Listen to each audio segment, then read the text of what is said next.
Hello guys, mayong adlaw sa atong tanan di panahon na pud sa ating karet pero di pa panahon sa presyo. Barato gyapon kay ang presyo nila. So ang kuan ni tabang-tabang sa tadri kay nagpa karet man ng ato ang ugangan tabangan sa nato kay wala may mo kuan wapoy trabahante na motrabaho kay kuan lagi busy ang mga tao karon, tapos tabangan lang gyud nato sila kay kami camera man pud ri. So ang nitabang sa kuha guys, ako ang pagumangkon sa akong asawa si Nathan.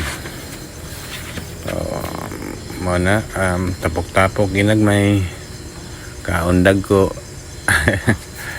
So tabang-tabang sa tanay guys kay pagkahuman na ni magbuhat pud ta og parawing sa to ang baboy kay kailangan pud nato buhatan basin ugma buhat ta og parawing.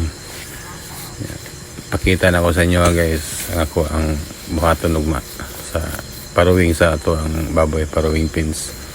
So harang mga ngarit okay sad kay ning mga rita ini kay paspas po ni mga ngarit ba paspas ang laktaw ang lakaw.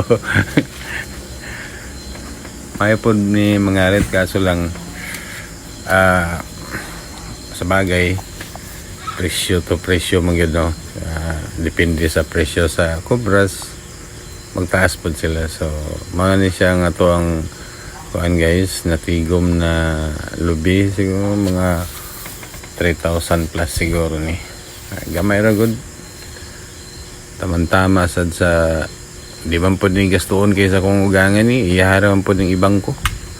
So dara apil pud ta kuno hayani para atik-atik ba na kabalot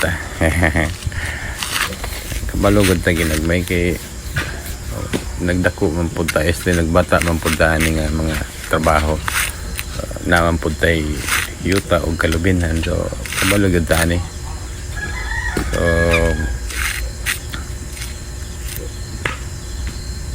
hinay ra gud.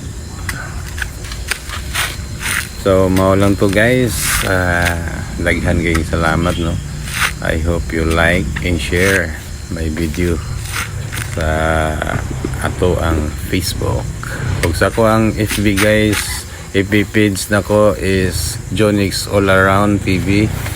I hope na kuan pud ta ninyo masuportahan pud ta ninyo. So mao na to siya, daghan salamat. Magpadayon sa ko og bunot ani kay aron mahuman ni kay walay mamunotay.